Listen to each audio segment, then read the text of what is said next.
Aloha, everybody, and welcome to this episode of the Triple F Show. That is Faith and Family First. I am your host, Eva Andrade, and today we're going to be talking numbers, but please do not get away from the station or turn the dial, because the numbers we're going to be talking about is voting in Hawaii, the difference between eligible voters and registered voters, and the reports that come out from the Office of Elections.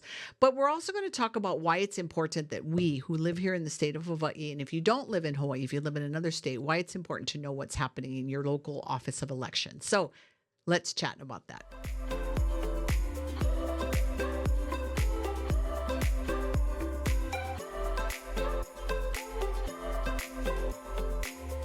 Welcome to the show. My guest today, Adriel Lam, who was who ran for Congress this last time. And let's start with that for a minute, because here in Hawaii, where people say it doesn't matter, Democrats are always going to win every election, and you ran for Congress. And so people probably told you your chances were like snowball, but you did it anyway. Why? So I ran for U.S. Senate. And it was after a process. I've run. This is my third run for elected office in Hawaii. It was after a process of just seeing how the political process went. Oh wait, I got to interrupt you. How old are you? Because you look like you're like 12. For those that are listening to the voice, I'm bald, right? So I put the hat on to disguise that. That's because I got to say this, and I mean this in a good way. So I don't want to get any nasty emails. The Asian population ages very well. You guys have beautiful skin. Y'all look great. Not like us white people that age old. But I grow the beard, so it adds a little age to that. All right. Well, you look great for your age, and you don't have to answer that question. Right. Okay. I am 54. Okay. Oh, you look so young. Thank you.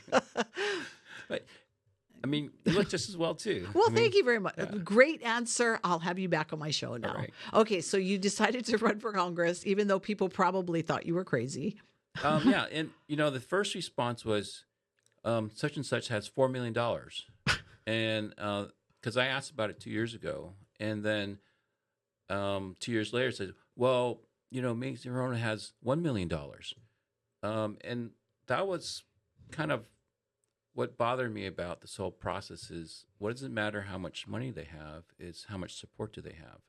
And where are the people? What is it really opinion of the people? So when I did get around and start asking, I mean, I pretty much knew before I announced that people were not happy with the current Senate candidate or the Senate sitting senator who was running for election. And because you've attended some of the workshops we've done where we talk about this, right? The Bible says basically you can tell how good your government is by whether people are rejoicing or lamenting. Right. And right now, I'm hearing a lot of lamenting whether someone's a Democrat or a Republican. Right.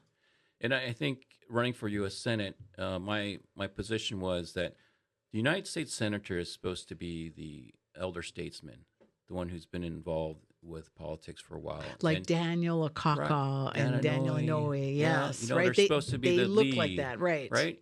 And they should be helping to shape the ticket.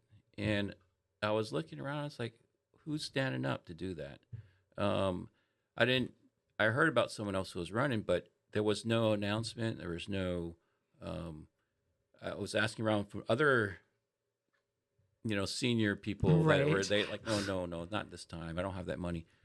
You have to make a statement, though. You have to have someone there help pushing positions. So I did run, and I did have a couple positions I put out on radio, put out on my ads, and it's about shaping expectations of what we want to see of how Hawaii should be going, and bring government close to the people. Yeah, and just so that I don't have anybody coming after Hawaii Family Forum, the election has already happened, and you've not moved to the general election. So I don't want anybody to think that I'm supporting or endorsing a candidate for public office. But I do appreciate that you took time to fill out our survey that we sent. And it's a good way for people to get to know their candidates, right? I mean, that's what you were talking about, is people got to know, they've got to support the candidate. And how do you know that? By knowing what their positions are. And it's getting that out there. And all the training for candidacy was, you need to do door knocking. And that's true. You need to get on the ground and see the people, talk to the people. And that's the problem with, I think, all the money in politics is that we've used money as a replacement for talking to people. We use money as a replacement to just throw out ads, throw out the digital products, and hopefully that sticks. But it really needs to be person to person, that personal contact, and getting the communities involved. And I think that's what we're here to talk about is how do you get people to get involved, trust the system for that matter, and vote. Um, Yeah, because when you're looking at so anybody who wants to take 2 seconds and go to the Office of Election website and look at the right, results, especially if you look back at just this past primary, right, okay, so people were saying it was a low turnout, and that's right, true. You look at the numbers, right? But I think what bothered me is that I couldn't find, and I called the Office of right, Elections, and I know you're a pro at this. So you'll be able to tell people what they can do to find these answers. Because what I wanted to find out is, okay, like in the race between Scott Psyche and Kim Coco Evilbone, it right, was a very close race, right. right? Kim, I think, won by 185 Yeah, or something 200 something, right, so, yeah, right. something like that. But I was thinking, but what that doesn't tell me, that report, is how many people are eligible to vote in that district Right. that are not even registered. So I wanted to know what the percentage of actual support for that candidate or even Scott Psyche in Right. that district. So, and that's, you can't find that very easily, can you? There is a precinct report, and so I did look. I don't remember the numbers right off, but there are, I think, 5 precincts, and there was a variance. There were a couple precincts that were, heavily that went for Kim Coco, and the variance of the participation rate was there were 2 precincts that were heavily participation, and the other were, kind of middling, not as much. So, and that's one of those things that I brought up at election commission hearing recently is if you look across the board, 255 or I guess 249 precincts, there's a wide variation of participation from, and the average was like 31%. Right. There are some that had 9%, and others had up to 40% And this report participation. that you're talking about, it shows what the eligible voters are, or It is it always just it's registered? just registered voters, so it doesn't say how what the population is Yeah, in that because precinct. I just wish that, and the Office of Election should be providing this information. I shouldn't have to call the Office of Election for them to tell me to call the county office Right, to get numbers. I don't understand why it's too hard to find out. And the reason that I wanted to do this was not even for any shenanigans. right. I wanted to see, because we do voter education Hmm. and registration in every election. And Right, so what I wanted to see is if there was a district right, that was worse than others in voter turnout and registration, then those were the ones we could really encourage voter registration. But that information was nowhere to be found. right. Yeah, and even with so we got about 800,000 registered voters in the state, and what our population is 1.1 to 1.3. The recent Right, census said that there are 1.2 million eligible right, voters. And so if you said 900,000, that means there's 300,000 missing voters and potentially. potentially, um, but even with those 800,000, when I went canvassing, I would easily come across some precincts where 10 to 30% of the data was in error. Either um, they passed away, or they moved away, or they're new residents that weren't registered at that place. So there's a lot of float within that 800,000. Well, I would say, to be fair to the Office of Elections, because I have talked to them about this, and Right, they claim that they're doing everything they can to clean up the voter rolls, that there's no intent to defraud anybody or right, to make any mistakes. But I think, to be honest, right, with the amount of people we're talking about, it's always easy to have a few that slip through the cracks. right, But there are a lot of people that are worried that it's more than just a few. right. And I think from with our interaction, they're the great system with the online voter registration. I like that. It's very simple. It's very easy to register vote or update your voter registration, and even the workers, I think they try their best, but I don't think they're resourced enough to do clean up the voter rolls. For a while, they've been taking names off that they get from the Board of Health or Department of Health Right. of death records. That seemed to kind of slip off in this past election, though. I came across quite a few records in the past 6 months, but also with the national change of address, they've only done it from what I've heard from others that have inquired about it. They only do it every 2 years, and the change of address from the Postal Service is is only good for 6 months. And I think somebody needs to be paying attention to what's Right. happening in Lahaina, because my understanding is that because a lot of people, their residences are Right. not, they're at different places now, that there's really no way to make sure that these people get their ballots. Right. So that's a lot of people in Lahaina Right. that should be able to raise their voice in a very critical election year. Right. And if you aren't doing it every 3 months, at least checking the change of address, you're going to miss a lot of people that already sent in their change of address. They're long gone, and you're not going to be able to catch up with. And can you imagine, like in the situation in Lahaina where you might be in different places at different times, right? You might stay temporarily here and whatever. That's what's scary to me. But you've been participating, right, in all these online Office of Elections meetings they've been having. And what is the purpose of all these meetings, and why do you care so much? Right. So, I served in the Army for 24 years. I served my country. Thank you for your service. I was in the Air Force, so I guess we can agree to disagree about which one is better. Right. The Air Force You did worked come from harder. the Army. You worked harder. Let's just say that. But yeah, you believe in freedom, democracy, and our Constitution, and you want to make sure that this is what we're defending. And I came back to Hawaii. I just felt like, why is it? Because my previous work I did was military diplomacy, working with our largest competitor, or kind of negotiating with them on the future. And they're a one-party state, and you see all the signs of a one-party state. A controlled media, intimidation, the kind of signs of a control of whether you can approved candidates that you can vote for. So that was when I came back. It was something needs to change in Hawaii. And what really got me a lot more involved with the Office of Elections is after 2020, I looked in our voter rolls and I found this name in my neighborhood, United States Hawaii. That's first, middle, and last name. Like, well, that's kind of an odd name. You asked around, like, yeah, people change their names all the time. They can make your own name. But I did go ask the registered owner, or the owner of that address, does this person live here? They receive mail or a ballot at this address? No, to all 3 questions. But United States Hawaii still voted by mail in the 2020 general election. And I've asked this many times at the Office of Elections. So I want to make sure people are following. So you have an actual roll that has all the names of the people in the district. Right.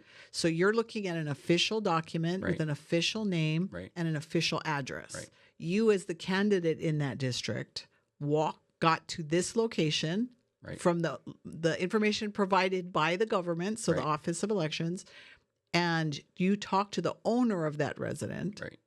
And they were saying that person does not live there. There's nobody by that name that lives there. Yeah.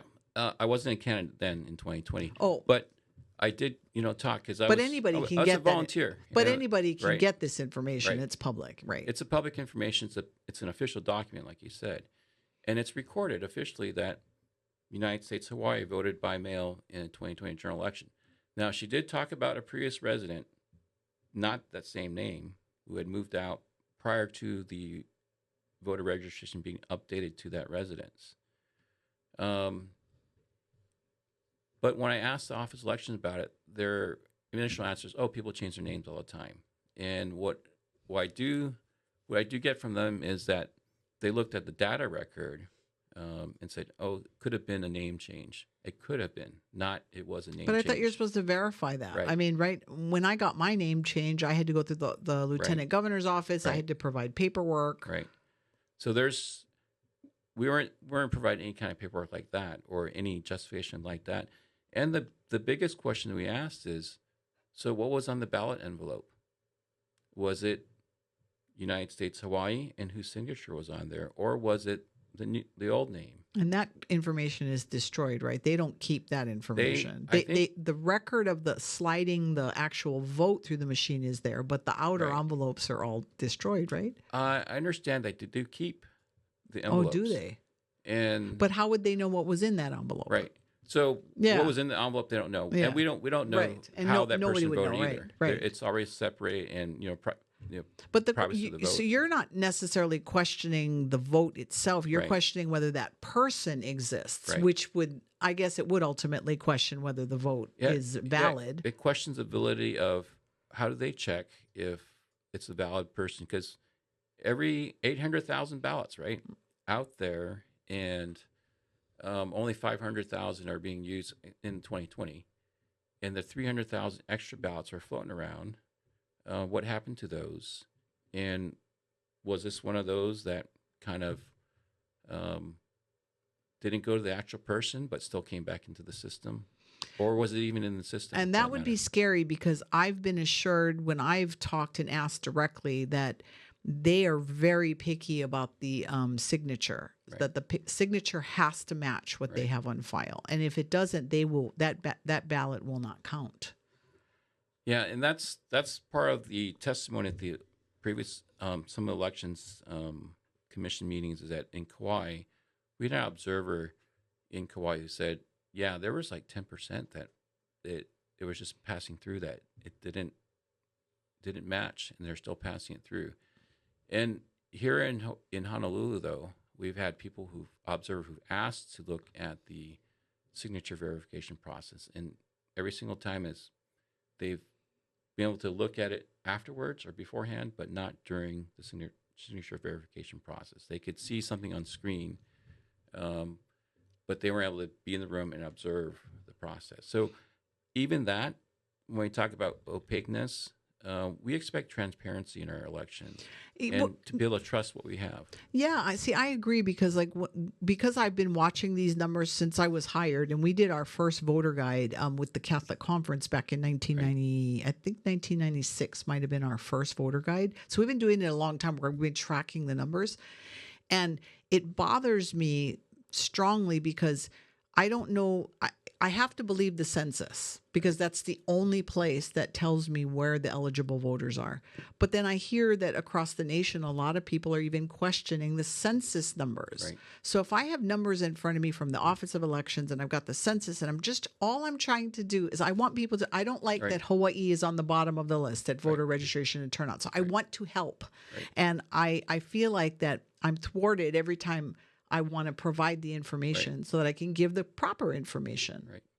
Yeah, and I mean, we've all heard those reports. The census in 2020 oversampled certain states, undersampled other states, and there's tell you, like, what do you trust now? I'm telling you, and we're even hearing this in the election right now, when they're doing their polls between the candidates, and they go, well, we acknowledge that we're oversampling Democrats, or we're over. And I'm thinking, wait, first of all, I just wish they would stop that. I wish they would stop doing polls on where they think people are going to vote, because I think that it causes too much confusion. Mm-hmm. It causes way too much stress. And I do think it causes some people not to vote, because if people think that someone's going to win that they don't like, or that the person that they are going to vote for is going to win, it just makes them not want to vote. People in Hawaii still say, and I don't know why, because it doesn't make any sense to me, that they don't vote in Hawaii's election during the presidential election year, because the president is already elected by the time they count Hawaii's vote. And I'm like, yeah, but first of all, even if I was to accept that, which I think is ridiculous anyway, they told us in the Air Force, I don't know if they did in the Army, that an excuse, no matter how good, is still an excuse. Right. So, but they're not helping their down ticket candidates if they're not voting. And that does affect Hawaii politics. So that doesn't make any sense to me. But I can see why some people would feel that way on the presidential election. Right.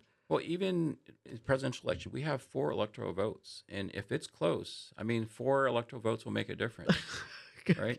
What in this election, from what we're hearing, wouldn't it be, because Hawaii did go for Reagan years and years ago, right? So I mean, it is possible, but we're already being told every time I hear Hawaii mentioned, Hawaii is definitely a blue state. They're definitely going to go. It would crack me up if one year, if the people of Hawaii just did really, rather than looking at whether somebody's a Democrat or Republican, really look at the candidate themselves. So what we've added to our training, Right. and you haven't come. Oh, maybe you did. I did come to a few. Few. Did you see the one now where I'm actually giving them 3 things to look for when they're looking at a candidate? Because I added that in there because too many people were asking me. Remember how I would make the joke about Satan and the Antichrist being on the ballot? Right. This general election. Do you know how many people have called me and said Satan and the Antichrist is on the ballot, right, on the presidential election? That's how even Christians are feeling. They're having a hard time trying to look at these 2 candidates and decide which one they really want to vote for. Right. So I just kind of came up with these 3 things to look at. And, going back to the numbers, that's why I do what I do, because I want to be able to encourage people to get to the polls and vote, and that their vote matters. Right. Yeah, I think the vote matters.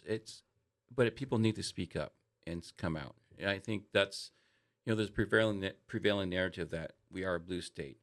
But, I go around. I don't get that sense. I think we're very conservative, whether red or blue, but very conservative values. And how does it come out? When I look at numbers and it's always 4-1 for one party, it hasn't changed in, the past 16 years. And then I get friends who's like, I can't believe my neighbors are still voting the same way. I don't think they're still voting the same way. I think people are changing, but how does that come out in our numbers? And I am seeing some different in the Pew numbers, again, because I've been looking at these numbers for a long time. Pew released some numbers in April of 2024 that showed that, and of course, Biden was still on the ticket at this time, but it looked like a lot of people in different Christian denominations, including the Catholic denomination, were leaning stronger Republican. And I think it was because they were looking at the 2 candidates, which is a real interesting thing, because a lot of people were claiming, that there were a lot of Christians that supported Biden. And now with the new polls coming out, it sounds to me, you've got Christians for Kamala, right? You've got Protestants for Harris and all that, because they're really courting the Christian vote. So there must be something out there that they want and need. Yeah. Yeah. And you'll see polls here and there. And like you said, these polls are kind of our influence operations, right? They're there to kind of shape opinions and get people to, join the winning team, right? Or not. Right. And it goes back to what you said earlier, too. Who has the flashier handouts and posters and signs, and who can get the most people to line the streets and with the nice looking shirts and hats and all that? I can't believe how many candidates I've seen have so much swag. It just cracks me up. And I'm thinking, well, if you've got like $300,000 in your war chest, you would have a lot of swag too, wouldn't you? Yeah. So what do we do, Adriel? How do we encourage people to vote? So, I come from the perspective that there is some opaqueness, non-transparency in our process, and we don't know actually what's going on. But it's like when you play the game, you think the ref is cheating, you still got to play the game, because that's how. Because people are watching, and when they see what's going on, you can call it out. If you don't play it and let them do what they do, you lose twice. Of course, I have to quote Pastor Tony Evans, who talked about using that same example. That what has happened now, though, is that the referees are actually wearing the jerseys of a certain team. I think that's how people are feeling on the field. It feels like that, right? Right. But you're right. We got to call it out, though. Right. We have to stop sticking our head in the sand and hoping it'll change. Yeah, we got to get involved. We actually got to vote. We got to speak up too. I think a lot of people, they might be voting a certain way, but they keep quiet. And the prevailing narrative wins because if people have a certain expectation, it's one of those things that always bothers me when we talk from the elections officials. They talk about expected value. Expected value is what you use in probabilities or projections. So it seems like there's expectations that it's supposed to have a certain result. It's already predetermined. But if people are speaking up and saying something different than what the prevailing narrative is, I think there's more attention to, hey, let's look at the real numbers. Let's look at what's going on here. That's so important. I think one of the things that people that are listening and viewing really have to take into consideration is, well, first of all, to take a step back and not look at the big numbers, right? Right. Not pay attention to the Right. polls and all that. I think that we need to take our vote very, very seriously. Right. And I know you've heard me say this before, that it's like being the best man or the maid of honor at a wedding. When you're making that selection in the ballot box, you are telling everyone in the community that you stand behind this candidate, that this candidate has all of your values. And now nobody's perfect. Right. Jesus lived and rose already, so he can't be on the ballot. Right. So if you're looking for a perfect candidate, it is never going to happen. Yeah. One of the things I feel that people are focusing a lot on this election is personality.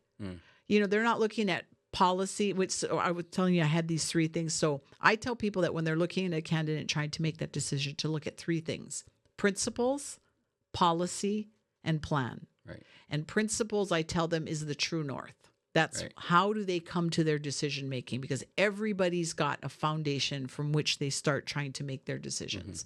Now, of course, as Christians, we're hoping that'll be their biblical values and all of that, right? And then, of course, policy is, if they've been in office, it's what they've done, Right. right? And then plan, of course, is what they're going to do. Now, if they haven't been in office before, they still have policies that they believe in and support. Right. And a lot of times you can check you can just look at what the different platform says, because a lot of time they're going to follow their platform. But in this election, don't you feel like everybody keeps just focusing on, well, principles might be one of them, because if you weigh both Trump and Harris on principles, depending who you talk to, they're going to argue, right? But let's get off that for a second, because I think that they're diametrically different on policy and plan. Right. But what P is not on there, I tell everybody now, is personality. Yep. Because I know some people that have the greatest personality on the face of this earth, but they would be a horrible leader. Right. And I also know people that unfortunately are bears to work with. In the military, I can name a lot of generals and colonels that I worked with that were horrible personality-wise, but they were really great leaders. So we got to take personality, unfortunately, out of the equation. So in this last couple of minutes, let's give somebody something that are listening and viewing, something hopeful, Adriel, that they can hold on to, as they move into the general election. So give them some hope. There's got to be some hope in there somewhere. Well, so I always, we always hear about the peril of the talents, right? Right. And I talk about using your vote as your talent too.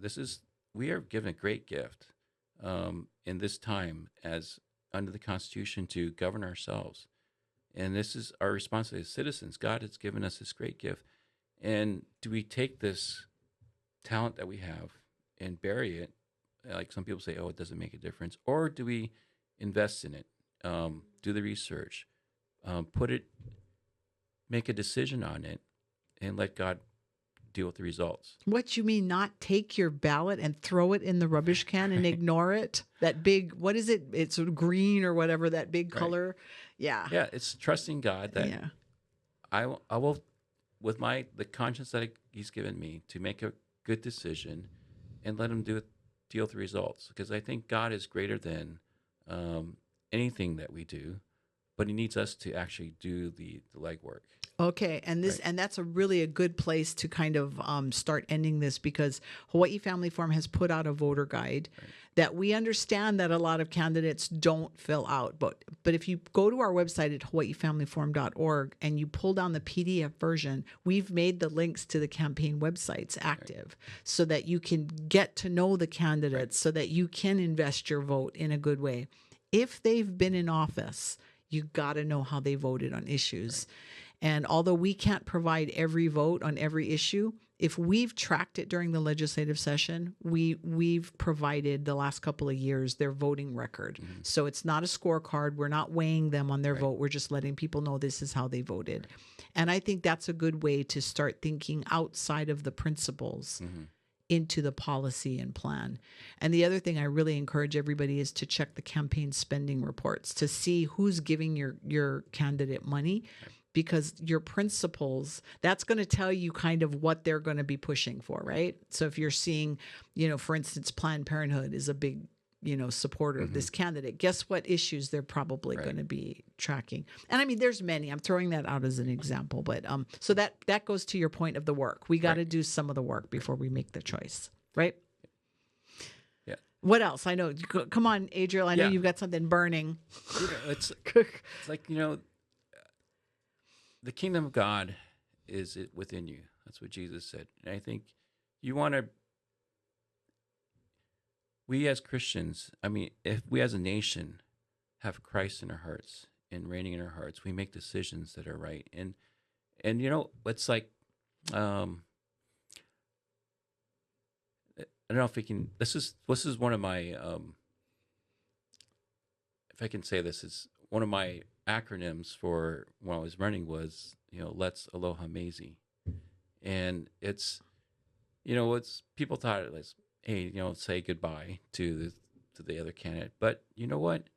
I think the harder part, or the one that God really can do thing, is bring the heart of God to these candidates. Absolutely. If they can change, we don't need to win the elections. We don't need to make new laws. We have the leaders who have the heart of God in them and who can make the right decisions. You are absolutely 100%. And let's do a little bit of a call out to pastors, because the other thing too is if pastors are preaching the true gospel of Jesus Christ, I am not talking about a watered down version. I am not talking about what they think people need to hear and tickling the ears. I'm talking about the real gospel. Right.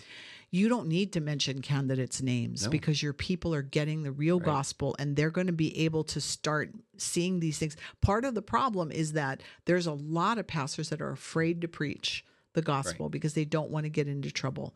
And I understand that as a 501c3 organization. Even I have to walk sometimes with my hands behind my back. But I think that we need to stop being fearful.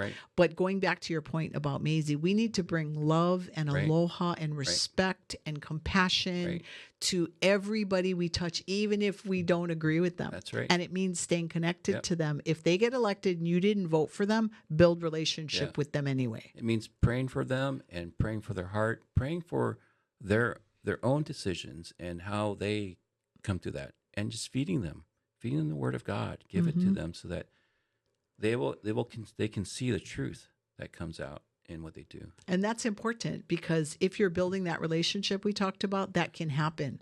But if you just condemn them all the time and say bad things and send nasty emails and picket their house, you've lost that ability to bring them the real message. And that's the message of salvation.